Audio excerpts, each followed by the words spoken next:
Hello everyone, मेरा नाम है रुद्र प्रताप सिंह और आज के इस मैथमेटिकल सेशन में आपका हार्दिक स्वागत करता हूं। हम पढ़ रहे हैं क्लास 9th का चैप्टर नंबर 10 व्रत और उसके लेक्चर नंबर 3 को अपन शुरू करते हैं। हम देख लेते हैं पिछली क्लास में अपन ने क्या देखा था। प्रमेय 10.1, 10.2 देख ली थी और साथ ही साथ प्रश्नावली 10.2 जो अपन ने कर ली थी। अब आज की क्लास में अपन क्या करने वाले हैं, प्रमेय 10.3, 10.4 और 10.5 कर लेंगे। काफी सिंपल प्रमेय होने वाली है और काफी यूजफुल प्रमेय अपने लिए ये रहने वाली है, ठीक है। और साथ ही साथ प्रश्नावली 10.3 का जो उदाहरण 1 है वो भी अपन कर लेंगे और साथ ही साथ प्रश्नावली 10.3 के 3 छोटे छोटे क्वेश्चन है वो भी अपन यहाँ पे पूरे कर लेंगे। तो स्टेप बाय स्टेप अपन शुरू करते हैं। सबसे पहले अपन आएंगे किसी बच्चों प्रमेय 10.3 पे, वो क्या कहती है जरा उसको समझने की कोशिश करते हैं, फिर अपन उसका जो है उत्पत्ति कैसे हुई है वो भी अपन देख लेंगे, ठीक है। तो यहाँ पे देखो अपने पास में क्या है, एक व्रत आपको दिख रहा होगा और उस व्रत का केंद्र आपको दिख रहा होगा O, ठीक है। उस व्रत के ऊपर बच्चों अपन ने एक जीवा डाल रखी है, ठीक है। ये बिंदु A है और ये वाला अपने पास में क्या है, बिंदु B है ना। तो व्रत के ऊपर स्थित कोई भी दो बिंदु को जोड़ने वाली जो अपने पास में रेखा होती है वो क्या कहलाती है, अपने पास में जीवा कहलाती है, ठीक है। रेखाखंड जो होता है वो जीवा कहलाता है, तो AB इसमें जीवा है, ठीक है।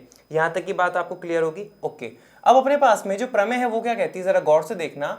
एक व्रत के केंद्र से, ये व्रत का केंद्र है, एक व्रत के केंद्र से एक जीवा पर डाला गया लंब, ठीक है। व्रत के केंद्र से इस जीवा पर अगर हम एक लंब डालते हैं तो उसके बारे में बात कर रहा है। और जब हम लंब डालेंगे तो क्या होने वाला है, यहाँ पे जरा देखना।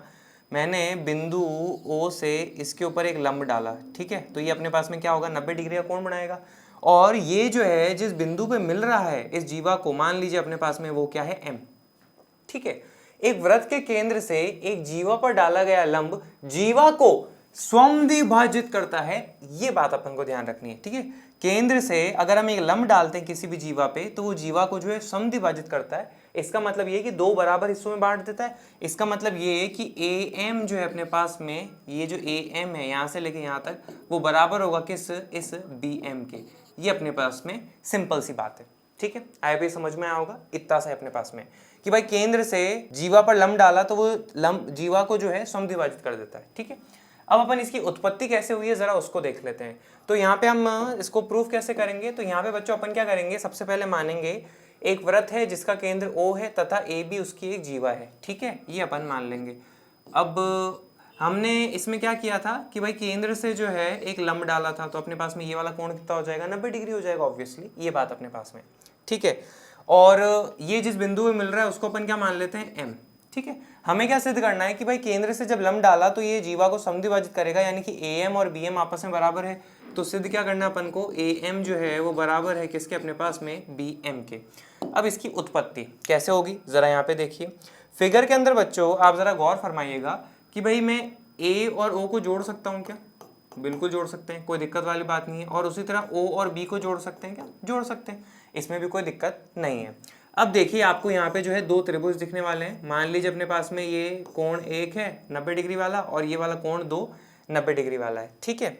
अब बच्चों यहाँ पे दो त्रिभुज दिखने वाले हैं। उन दो त्रिभुज में आप जरा गौर फरमाइएगा कौन कौन सा, एक तो त्रिभुज AMO, ठीक है, त्रिभुज AMO तथा त्रिभुज BMO। ये दोनों जो अगल बगल वाले अपने पास में त्रिभुज है ना, इनके बारे में मैं बात कर रहा हूँ। सबसे पहली जानकारी आप यहाँ पे क्या कह सकते हो अपने पास में कि एंगल 1 और एंगल 2 दोनों बराबर होंगे। इनका कारण क्या हो जाएगा अपने पास में कि दोनों जो है अपने पास में कैसे क्या है, 90 डिग्री है। तो यहाँ पे आप लिख दीजिए दोनों 90 डिग्री हैं, ठीक है, पहली बात। दूसरी बात बच्चों अपने पास में ये जो AO है और ये जो अपने पास में BO है ये आपस में बराबर होंगे। इसका कारण क्या हो जाता है कि AO जो है क्या है, इस व्रत की त्रिज्या है और OB अपने पास में क्या है, इस व्रत की त्रिज्या है और त्रिज्याएं तो आपस में बराबर होती है। तो हम यहाँ पे क्या बोलेंगे कि AO जो है अपने पास में वो किसके बराबर हो जाएगा, BO के। और इसका कारण आप यहाँ पे लिख देंगे कि त्रिज्याएं, ठीक है, त्रिज्याएं, ये बात अपन यहाँ पे कह देंगे। फिर तीसरी बात अपन ये कहेंगे बच्चों कि OM जो है वो इस त्रिभुज AMO में भी है और त्रिभुज BMO में भी है। तो आप यहाँ पे लिखोगे कि OM बराबर है अपने पास में किसके, OM के। और इसका कारण क्या हो जाएगा अपने पास में, उभयनिष्ठ, दोनों में कॉमन है ना, तो आप यहाँ पे क्या लिख दोगे, उभयनिष्ठ, ठीक है। तो इन दोनों त्रिभुज में आपको एक तो समकोण दिख रहा है, समकोण के सामने वाली जो भुजा अपने पास में वो क्या कहलाती, कर्ण। तो समकोण, कर्ण और एक भुजा यानी कि RHS, यानी कि समकोण कर्ण और भुजा सर्वांग समता नियम से इन दोनों त्रिभुज को अपन क्या कह सकते हैं, सर्वांग सम। तो आप यहाँ पे बोलोगे अतः त्रिभुज AMO जो है अपने पास में सर्वांग सम हो जाएगा किसके, त्रिभुज BMO के किस नियम से अपने पास में, RHS सर्वांग समता कसौटी से बात अपन ये कह सकते हैं। अब जैसे ये दोनों सर्वांग सम अपने पास में हो चुके हैं तो आप यहाँ पे क्या बोलोगे बच्चों कि AM जो अपने पास में वो किसके बराबर हो जाएगा, BM, और इसका कारण अपने पास में क्या हो जाएगा, CPCT, मतलब कि सर्वांग सम त्रिभुजों के जो संगत भाग होते हैं अपने पास में वो बराबर होते हैं। और हमें यही तो सिद्ध करना था कि भाई AM जो अपने पास में किसके बराबर है, BM के, ये अपने पास में हो जाता है। आई होप पहली प्रमेय आपको समझ में आई होगी, इसका प्रूफ भी काफी सिंपल सा है, ठीक है। आपको अंडरस्टैंडिंग अच्छे से आए इसलिए अपन प्रूफ भी करवाते हैं। अब ये प्रूफ आपके कितने एग्जाम में पूछे जा सकते नहीं जा सकते, इसके लिए आपको आपके स्कूल टीचर जो है ना उनसे बात करनी पड़ेगी कि एग्जाम में आते हैं या नहीं आते हैं, ठीक है। हर एक स्कूल का 9th क्लास में थोड़ा अलग हिसाब रहता है। अब अपन आते हैं प्रमेय 10.4 पे, ठीक है। तो प्रमेय 10.3 जो पढ़ी ना बच्चों अपन ने, उसका जस्ट उल्टा होने वाली है यहाँ पे। तो प्रमेय 10.3 क्या थी कि भाई अपने पास में किसी भी केंद्र से किसी जीवा पर अगर एक लंब डालते हैं तो वो जीवा को समद्विभाजित कर देता है, ये अपन ने पढ़ा था। अब इसका उल्टा होने वाला है। उल्टा कैसे, मान लीजिए अपने पास में ये एक वृत्त है जिसका केंद्र O है और उसकी एक जीवा अपने पास में क्या दी हुई है, AB, ठीक है। अब अपने पास में ये क्या कहती है, जरा गौर से देखना, एक वृत्त के केंद्र से एक जीवा को समद्विभाजित करने के लिए खींची गई रेखा, एक वृत्त के केंद्र से जीवा को समद्विभाजित करने के लिए खींची गई रेखा। मान लीजिए मैंने जो है यहाँ पे ये एक रेखा खींची, इसका नाम अपने पास में क्या हो जाता है, OM हो जाता है। O तो इसका क्या हो जाएगा, केंद्र, और ये जिस बिंदु पे AB से मिल रही है वो मान लिया अपने पास में OM है।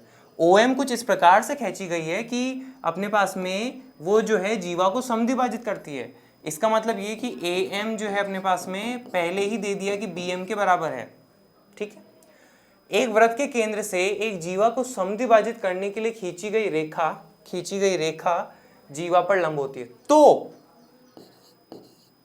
ये वाला जो कोण है अपने पास में और ये वाला जो कोण है अपने पास में कितना हो जाएगा, 90 डिग्री का कोण हो जाएगा, ठीक है। लंब होने का मतलब क्या होता है, 90 डिग्री। तो OM जो है इस तरह से खींची गई है कि वो AB को समद्विभाजित कर रही है, इसका मतलब ये कि वो 90 डिग्री के कोण पे होगी, यानी कि वो लंब होगी जीवा पे, ठीक है। अब इसको अपन सिद्ध करके भी देख लेते हैं। यहाँ पे आइए, अपने पास में करना क्या होगा, हम यहाँ पे मानेंगे, माना एक वृत्त है जिसका केंद्र O है, ठीक है, तथा उस पर एक जीवा AB है, ये अपने पास में हो जाता है। बच्चों आप कैसे करेंगे, आपको एक प्रकार लेना है, ठीक है। बीच में कोई भी एक बिंदु लो, उसको खोलो प्रकार को, तो त्रिज्या हो जाएगा। फिर एक आप क्या करिए, यहाँ पे एक वृत्त खींच लीजिए और उसके ऊपर AB एक जीवा बना लीजिए, इतना ही करना रहता है ना, कुछ खास बात अपने पास में नहीं है। अब इसको अपन सिद्ध कैसे करें, तो आपको ध्यान होगा कि अपने पास में OM खींची गई है और कुछ इस प्रकार से खींची गई है कि AM और BM बराबर है ना। तो दिया है में भी अपने पास में ये रहेगा कि AM और BM बराबर है। हमें सिद्ध क्या करना है, सिद्ध ये करना है कि OM जो है AB पे लंब है, OM लंब है AB पे, ठीक है। उपपत्ति पे आते हैं, ओके। कैसे करेंगे, तो जरा आप यहाँ पे देखो, मेरे को बताना जरा, क्या मैं A और O को जोड़ सकता हूँ क्या, बिल्कुल जोड़ सकते हैं। और उसी तरह मैं B और O को जोड़ सकता हूँ क्या, ये भी अपन जोड़ सकते हैं, ठीक है।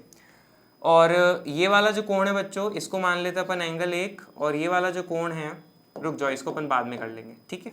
ये अपने पास में दो त्रिभुज हो चुके हैं। अब दो त्रिभुज में आपको जरा गौर फरमाना है, कौन कौन सा। एक तो देखो बच्चों, पहले वाला ये है अपने पास में त्रिभुज AMO, है ना, एक तो ये, और इसके जस्ट बगल वाला जो त्रिभुज है ना दूसरा, आपको उस पर ध्यान देना है। कौन सा वाला अपने पास में, BMO। इन दोनों त्रिभुज में अपन को गौर फरमाना रहेगा। अब वो क्या क्या दिखने वाला है जरा देखो।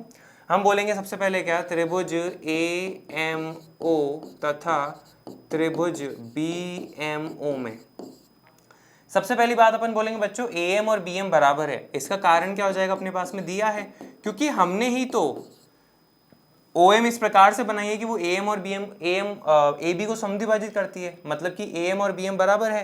तो आप यहाँ पे क्या लिख दोगे, दिया है, ठीक है। फिर नेक्स्ट आप यहाँ पे देखिए अपने पास में कि ये जो OM है ये दोनों में क्या है, उभयनिष्ठ है। तो आप यहाँ पे लिखोगे कि OM बराबर है अपने पास में किसके, OM के, और इसका कारण अपने पास में क्या आ जाएगा, उभयनिष्ठ आ जाएगा, ठीक है। तीसरी बात, यहाँ पे AO और BO जो है वो भी आपस में बराबर होंगे। क्यों? क्योंकि AO जो है इस वृत्त की त्रिज्या है और BO भी इस वृत्त की त्रिज्या है और त्रिज्या आपस में बराबर होती है। तो आप यहाँ पे लिखोगे कि AO जो है अपने पास में वो बराबर है किसके? BO के। और इसका कारण आप यहाँ पे क्या लिख लोगे कि ये जो है अपने पास में त्रिज्याएं हो जाती है। ठीक है, तो इन दोनों त्रिभुज में अपन क्या देख रहे हैं? भुजा भुजा भुजा, एस एस सर्वांग समता कसौटी से इनको हम सर्वांग सम कह सकते हैं। तो आप यहाँ पे क्या बोलोगे? अतः त्रिभुज AMO जो है अपने पास में सर्वांग सम है किसके? त्रिभुज BMO के। और कौन सी सर्वांग समता कसौटी से है ये भी जरा बता देंगे अपन। SSS सर्वांग समता कसौटी से ही हो जाते हैं। तो इससे अपना क्या फायदा हुआ? अब मैं यार को तो लंब सिद्ध करना था, वो थोड़ा ना हुआ, तो उसके लिए अपन करते हैं। जरा यहाँ पे देखना बच्चों कि AMO में जो बिंदु M पर कोण होगा, AMO में जो बिंदु M पर कोण होगा, यानी कि ये वाला जो कोण है इसकी बात कर रहे हैं, मान लीजिए एंगल 1। और BMO में जो बिंदु M पर कोण होगा, BMO में जो बिंदु M पर कोण होगा, यानी कि ये वाला नामकरण अपन इसका कर लेते हैं क्या? एंगल 2। ठीक है, ये एंगल 2 है। तो ये दोनों जो है आपस में क्या हो जाएंगे? बराबर हो जाएंगे। और इसका कारण अपने पास में क्या है? सर्वांगसम त्रिभुज के संगत भाग जो होते हैं अपने पास में बराबर होते हैं, CPCT अपन कह सकते हैं। तो अपन ने यहाँ पे सिद्ध कर लिया कि एंगल 1 और एंगल 2 अपने पास में क्या है? बराबर है। ठीक है, अब जरा यहाँ पे देखना, अब बच्चों यहाँ पे देखना अपने पास में AB जो है एक जीवा है ना, तो ऑब्वियसली एक सीधी रेखा होने वाली है अपने पास में।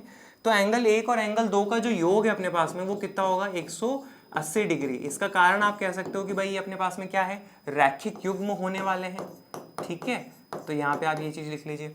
अब एंगल 1 और एंगल 2 तो क्या है? आपस में बराबर है। तो एंगल 2 की जगह मैं क्या लिख सकता हूँ? एंगल 1 जो कि अपने पास में किसके बराबर है? 180 डिग्री के।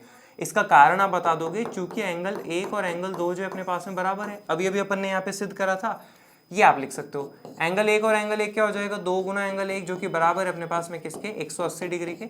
2 इधर गुणा में है, उस तरफ जाएगा तो अपने पास में क्या हो जाना है? भाग में हो जाएगा। 180 में 2 का भाग दिया तो फाइनल अपने पास में कितना आ जाएगा? 90 डिग्री। तो एंगल 1 90 डिग्री है और एंगल 1 और एंगल 2 तो बराबर है, तो एंगल 1 और एंगल 2 दोनों ही अपने पास में क्या आ जाएगा? 90 डिग्री। तो ऐसे में आप यहाँ पे क्या कहोगे कि ये भी 90 और ये भी 90। इसका मतलब अपन क्या कह सकते हैं कि OM जो है AB पर लंब है। ठीक है, और यही तो अपन को सिद्ध करना था, OM जो है AB पे लंब है। तो यहाँ पे बस मैं ये लिख देता हूँ।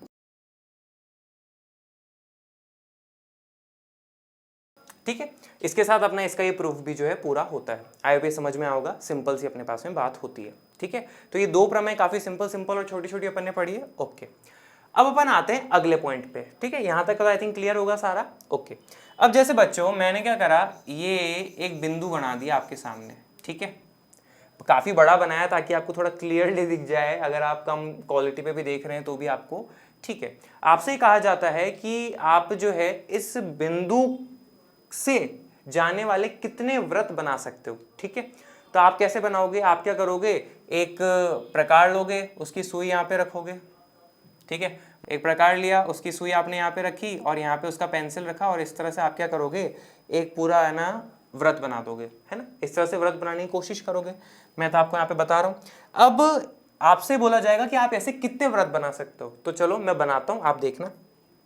ठीक है, स्टेप बाय स्टेप बनाते हैं अपन यहाँ पे।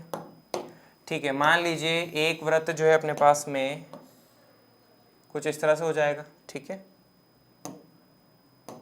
ठीक है, ऐसे जितने भी बन सकते हैं मैं एक बार बनाने की कोशिश करता हूँ ताकि आपको थोड़ा फील आए।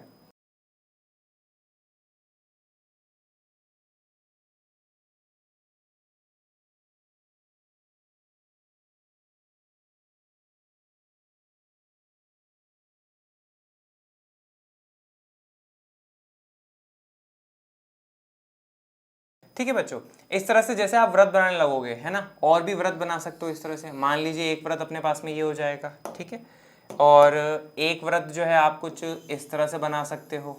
ठीक है, एक व्रत जो है आप कुछ इस तरह से बना सकते हो।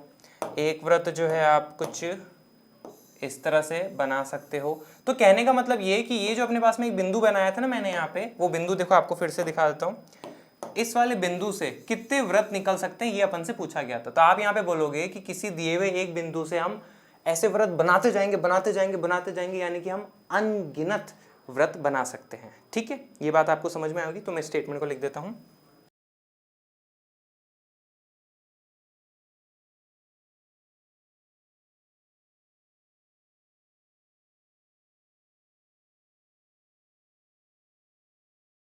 ठीक है, एक बिंदु से होकर जाने वाले अनंत व्रत होते हैं अपने पास में, ये बात हो गई। अब यही बात जो है आपसे कही गई क्या, कि मान लीजिए आपको कोई दो बिंदु दे दिए, ठीक है, और फिर आपको बोला गया कि उनसे जो है कितने व्रत जाने वाले हैं। मान लीजिए आपके पास में जो दो बिंदु दिए हैं, एक तो बिंदु अपने पास में ये हो जाता है, ठीक है, और दूसरा बिंदु जो है आपके पास में ये हो जाता है, ठीक है। अब आपसे बोला गया कि इन दो बिंदुओं से जाने वाले कितने व्रत आप बना के दिखा सकते हो, जरा दिखा दो, ठीक है। तो आप बोलोगे सर एक तो देखो ये बना लीजिए अपने पास में, ऐसे व्रत होने चाहिए जो दोनों बिंदु से जाने चाहिए। और एक बात का विश्वास रखिए कि जब आप उससे बनाएंगे ना, क्या कहते हैं, प्रकार की मदद से, तो बिल्कुल बन जाएंगे, ठीक है। तो यहाँ पे भी प्रकार का पॉसिबिलिटी अपने पास में नहीं है। फिर अपने पास में कोई और व्रत बना के दिखाते हैं आपको,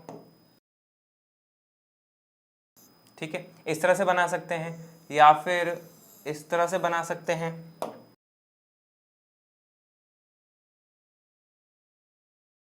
ठीक है। इस तरह से आप क्या करोगे, बनाते जाओगे बनाते जाओगे, और ये पॉसिबिलिटी है यहाँ पे। तो ये व्रत जो है इस तरह से आप बनाते जाओगे बनाते जाओगे बनाते जाओगे, तो आप यहाँ पे क्या कहोगे कि किन्हीं भी दो दिए हुए बिंदु से हम जो है अनंत व्रत निकाल सकते हैं, ठीक है, अनंत व्रत खींचे जा सकते हैं, ये बात है। तो मैं यहाँ पे लिख देता हूँ,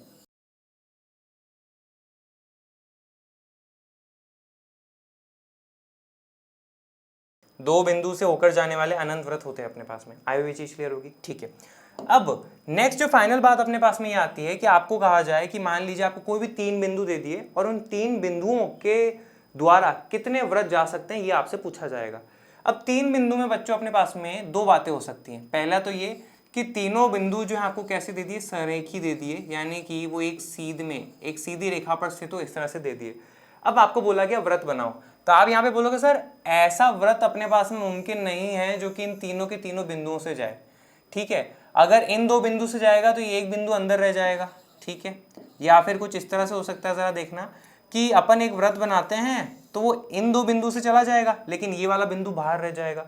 तो अगर तीनों बिंदु सरेखी होते हैं, यानी कि एक सीध में होते हैं, तब तो अपने पास में इन तीनों बिंदु से जाने वाला कोई सा भी नहीं होगा, ठीक है। फिर इसमें दूसरी बात अपने पास में क्या होती है बच्चों, कि तीन जो है अपन को असरेखी बिंदु दिए हुए हो। असरेखी का मतलब क्या हो जाता है अपने पास में, कि वो तीनों एक सीधी रेखा में नहीं है, ठीक है। तब क्या होता है, जरा यहाँ पे देखिए, मान लीजिए अपने पास में कोई भी ऐसे तीन बिंदु दे दिए और आपसे बोला गया कि इन तीन बिंदुओं के द्वारा कितने व्रत निकल सकते हैं। जैसे अपन ने देखा था कि भाई एक बिंदु से अनंत निकल सकते हैं, दो बिंदु से भी अनंत व्रत निकल सकते हैं, तीन बिंदु से कितने निकल सकते हैं। तो यहाँ पे जब आप व्रत बनाओगे तो अपने पास में कुछ इस तरह से एक डायग्राम बनेगा, और आप ये ऑब्जर्व करोगे, चाहे आप जितनी भी कोशिश कर लोगे, तो आप ये देखोगे कि किन्हीं भी तीन असरेखी बिंदुओं के द्वारा सिर्फ और सिर्फ एक व्रत ही निकल सकता है, उसके अलावा और कोई निकल नहीं सकता। आई हुई बात आपको समझ में आ रही होगी, ठीक है। और ट्राई करके देखिए, आपको खुद को मजा आएगा ज्यादा करने में, कि भाई प्रकार लोगे, एक बिंदु से करो, दो बिंदु से करो, तीन बिंदु से करो, ट्राई करना, ठीक है। मैं कहने पे एक बार ट्राई करना, तो मैं यहाँ पे ये चीजें लिख देता हूँ।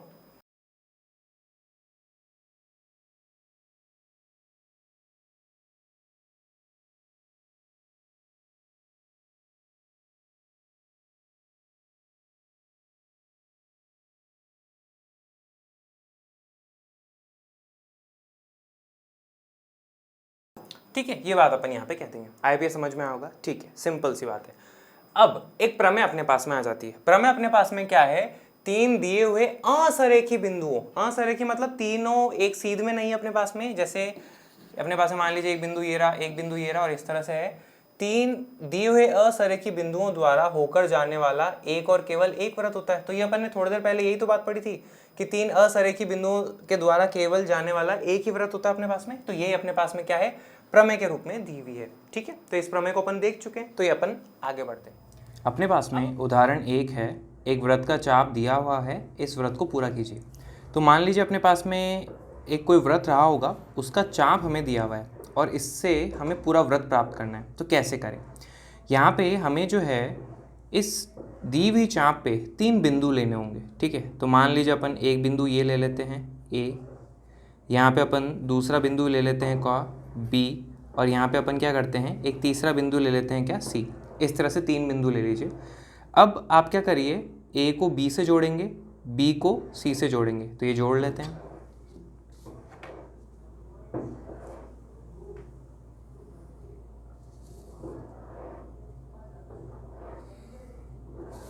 ठीक है, अब हमें क्या करना है, ए बी का और बी सी का लंब समद्विभाजक जो है बनाना है।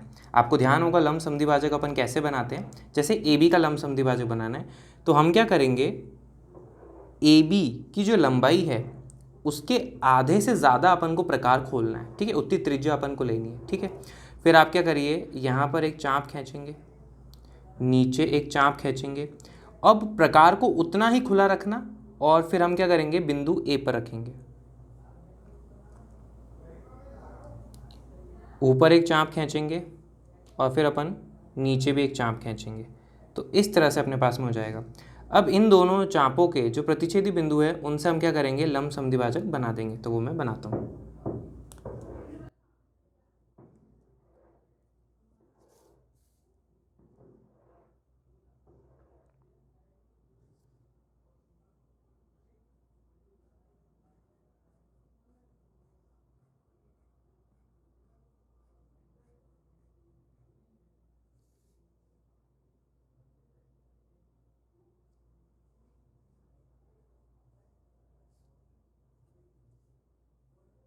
ठीक है, तो ये हमने ए बी का लंब समद्विभाजक बना दिया है। अब इसी तरह हमें क्या करना है, बी सी का लंब समद्विभाजक बनाएंगे। तो कैसे बनाएंगे, आप क्या करिए, बिंदु सी पर रखिए, बी सी की जो लंबाई है उसके आधे से ज़्यादा प्रकार खोलना रहेगा। तो यहाँ पे लगभग अपन को एग्जैक्ट नहीं, लगभग एक आइडिया चाहिए होता है। तो आपको दिख रहा होगा ये आधे से ज़्यादा है। ठीक है, तो अपन यहाँ क्या करेंगे, ऊपर एक चाप काटेंगे, फिर नीचे एक चाप खींचेंगे।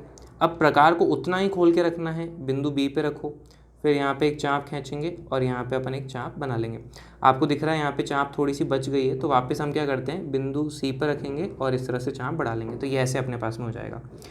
अब इन दोनों को हम क्या करते हैं, जोड़ते हुए एक सीधी रेखा खींच लेंगे। वो अपने पास में क्या हो जाएगा, लंब समद्विभाजक हो जाएगा। तो मैं खींचता हूँ, आप देखिएगा।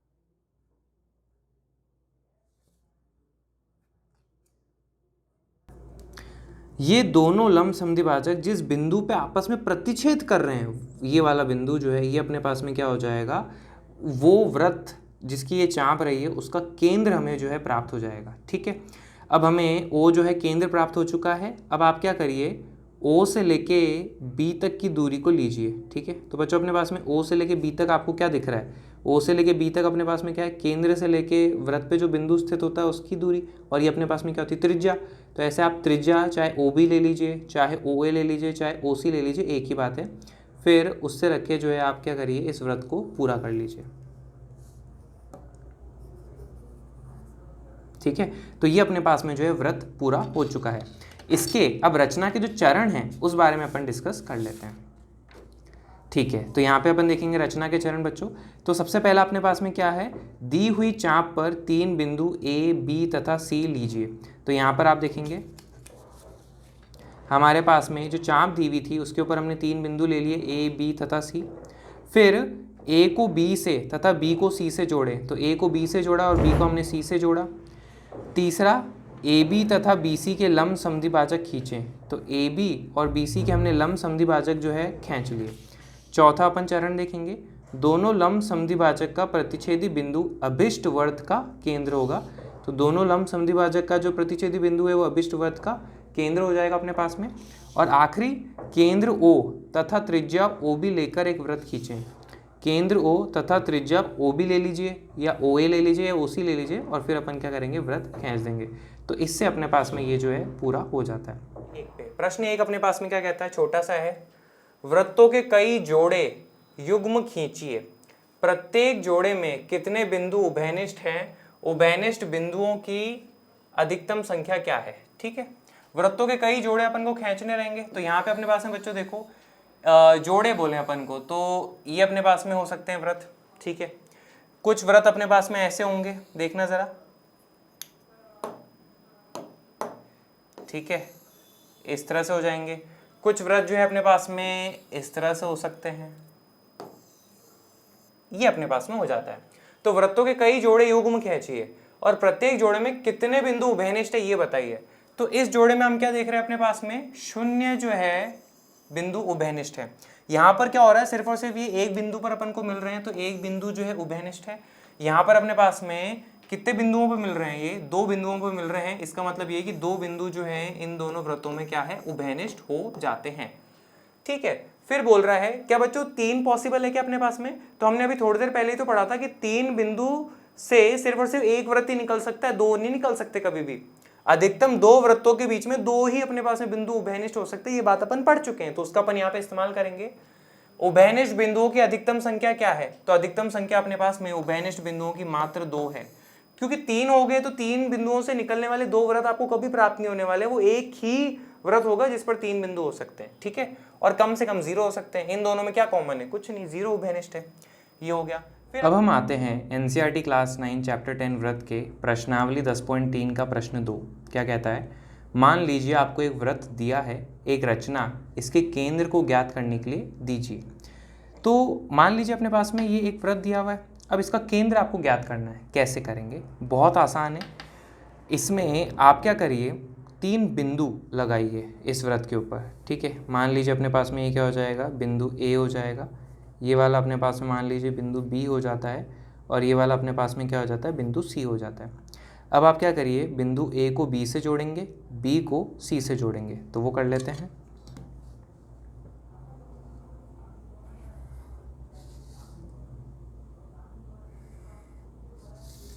अब अपन क्या करेंगे, ए बी का लंब समद्विभाजक बनाएंगे और सेम काम बी सी के साथ में भी रहेगा, तो बनाते हैं।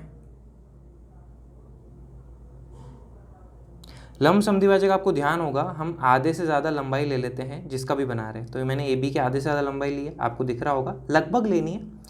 तो यहाँ पे आप क्या करेंगे, फिर एक चाप काटेंगे, फिर नीचे जो है एक चाप यहाँ पे लगा दीजिए। अब प्रकार को उतना ही हमें खुला रखना है और बिंदु ए पे रखेंगे, वहाँ से आप क्या करिए, एक चाप काटेंगे, ठीक है, और एक नीचे यहाँ पे चाप काटेंगे। अब ये दोनों जहाँ आपस में प्रतिच्छेद कर रहे हैं ना, उनको जोड़ते हुए आप क्या करेंगे, लंब समद्विभाजक खींच देंगे।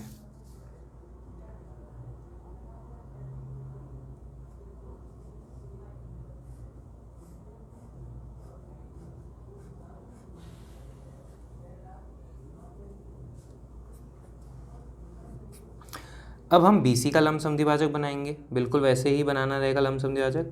आधे से ज़्यादा लंबाई लेनी चाहिए, तो बिल्कुल ही अपने पास में है आधे से ज़्यादा लंबाई। फिर आप क्या करिए, यहाँ पे एक चाप काटेंगे, फिर बिंदु C पे प्रकार को उतना ही खुला रखना है जितना आपने पहले रखा था, एक चाप यहाँ पे काटेंगे, नीचे भी काटेंगे। बिंदु B से नीचे रह गई थी तो वो भी अपन यहाँ पे काट देंगे। ठीक है, थोड़ी सी अधूरी है तो आप क्या करिए, वापस BC पे रख लीजिए और चाप काट दीजिए। अब ये दोनों को जोड़ते हुए हम क्या करेंगे, एक लंब समद्विभाजक बनाएंगे। तो चलिए बनाते हैं।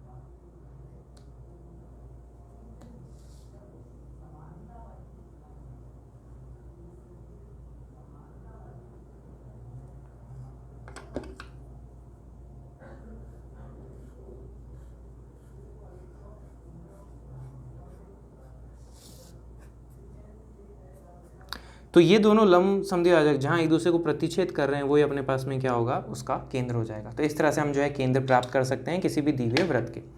अब इनके हम रचना के चरण देख लेते हैं। सबसे पहला, वृत्त पर 3 बिंदु ए बी तथा सी लीजिए। तो हमने ए बी और सी लिए थे। ए को बी से तथा बी को सी से जोड़े, तो हमने ए को बी से जोड़ा और बी को सी से जोड़ा। ए बी तथा बी सी के लंब समद्विभाजक खींचे, तो हमने ए बी का और बी सी का लंब समद्विभाजक खींचे।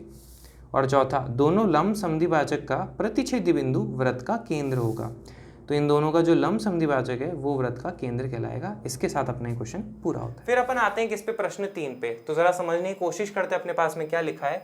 यदि 2 वृत्त परस्पर 2 बिंदुओं पर प्रतिच्छेद करे, तो आपको 2 वृत्त दिए हुए हैं और वो 2 बिंदुओं पर प्रतिच्छेद कर रहे हैं। तो मैं जरा डायग्राम बनाता हूँ, आप देखिएगा।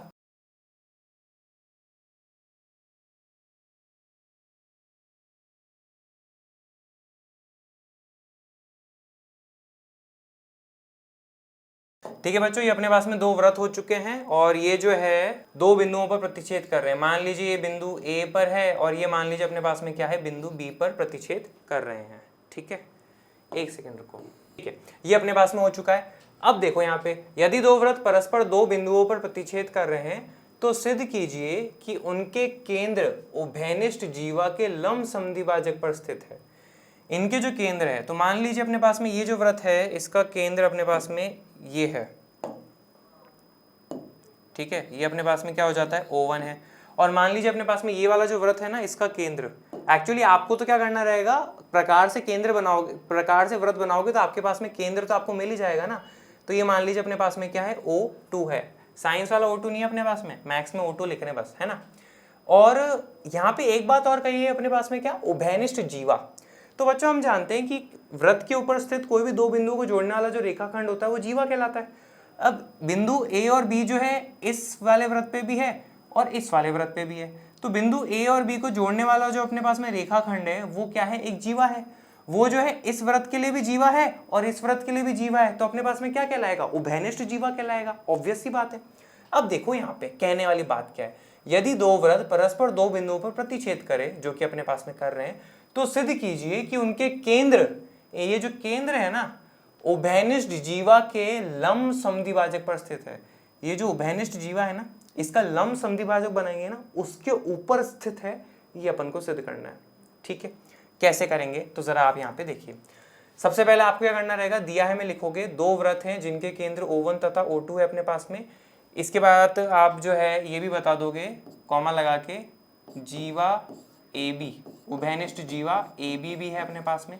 सिद्ध क्या करना है कि O1 तथा O2 जो है अपने पास में, दोनों वृत्तों के केंद्र उभयनिष्ठ जीवा, ये जो है ना उभयनिष्ठ जीवा के लंब समद्विभाजक पर स्थित है। इसको अपन कैसे सिद्ध करें, आप इत्मीनान से देखो। आपको मुझे मालूम है ये बात आपको थोड़ी पल्ले नहीं पड़ी है, लेकिन जैसे जैसे अपन क्वेश्चन करेंगे ना आपको आइडिया लग जाएगा, बस टिके रहो, है ना। 5 मिनट का और है बस। ओके, आप यहाँ पे क्या करो बच्चों, सबसे पहले आप तो सिर्फ इस हरे वाले वृत्त है ना, इस पे नजर देखो और इसका केंद्र देखो और इसकी जीवा AB दिख रही है। क्या मैं इसके ऊपर एक लंब डाल सकता हूं क्या, ठीक है। और ये मान लीजिए ये जो लंब है बिंदु M पर, AB को बिंदु M पर प्रतिच्छेद करती है। तो आज की क्लास में अपन ने जो है एक बात पढ़ी थी, वो क्या, एक वृत्त के केंद्र से एक जीवा पर डाला गया लंब जीवा को समद्विभाजित करता है। ठीक है, तो हमने वृत्त के केंद्र से जो है ये लंब डाला O1M, तो ऐसे में वो क्या करेगा, जीवा को समद्विभाजित करेगा। इसका मतलब ये अपने पास में कि AM जो है वो बराबर है अपने पास में किसके, MB के, है ना। ये बात अपन कह सकते हैं। ठीक है, मैं इसका स्टेटमेंट लिख देता हूं।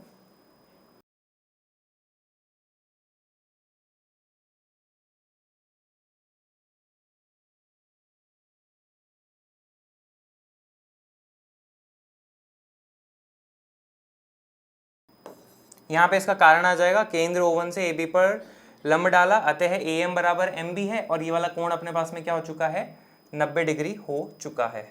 ठीक है, ये अपने पास में बात हो गई। फिर नेक्स्ट बच्चों अपने पास में यहाँ पे आके देखो कि ये थोड़ा सा टेढ़ा बना है, मैं फिर से बनाता हूँ एक बार। ठीक है, ये मैंने फिर से बना दिया। ओके, ये बात हो गई। अब नेक्स्ट अपने पास में यहाँ पे देखिए ये हुई। अब दूसरी बात अपन को क्या करना रहेगा कि अपने पास में ये वाला वृत्त है, ये ऑरेंज वाला, इसका केंद्र O2 आपको दिख रहा है और इसकी जीवा आपको AB दिख रही है। तो इसके केंद्र से इस जीवा पर मैं अगर एक लंब डालूंगा तो उसके बारे में आप क्या कहोगे, तो लीजिए भाई डाल दीजिए, अपने पास में मना ही थोड़ना है। तो यहाँ पे मैंने लंब डाल दी। और आज ही हमने एक प्रमेय पढ़ी थी कि भाई केंद्र से अगर जीवा पर एक लंब डाली जाती है तो वो उसके ऊपर क्या होती है, मतलब उसको समद्विभाजित कर देती है। तो हम यहाँ पे क्या बोलेंगे, AM बराबर अपने पास में क्या हो जाएगा, BM हो जाएगा। तो हम यहाँ पे लिखोगे क्या, इसी तरह मैं लिखता हूं, देखना।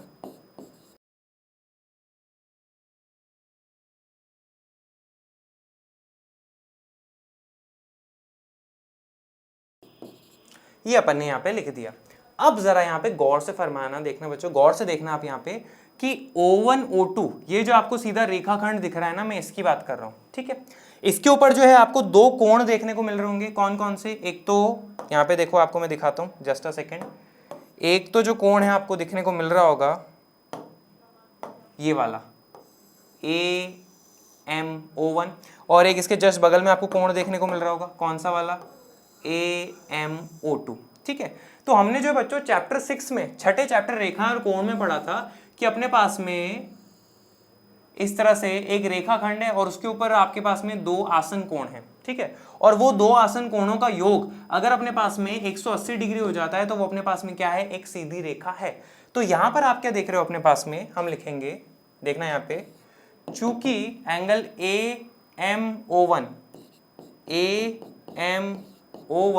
प्लस कोण AMO2 बराबर है अपने पास में किसके, 180 डिग्री के, अतः आप क्या कह सकते हो, O1O2 एक सीधी रेखा है। ठीक है, ये बात अपन कह सकते हैं, एक सीधी रेखा है अपने पास में।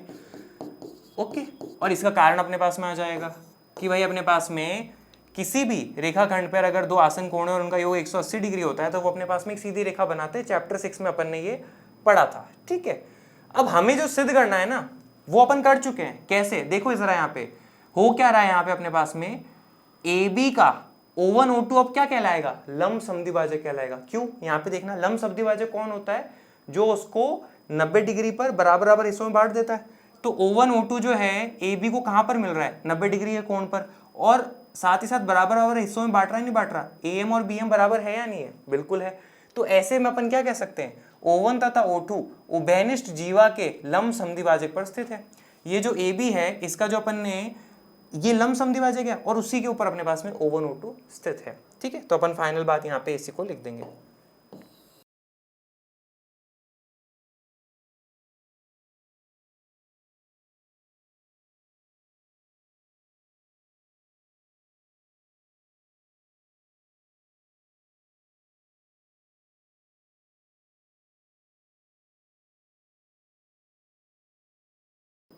फाइनली आप कह दोगे ये, अतः O1 तथा O2 उभयनिष्ठ जीवा के लंब समद्विभाजक पर स्थित है।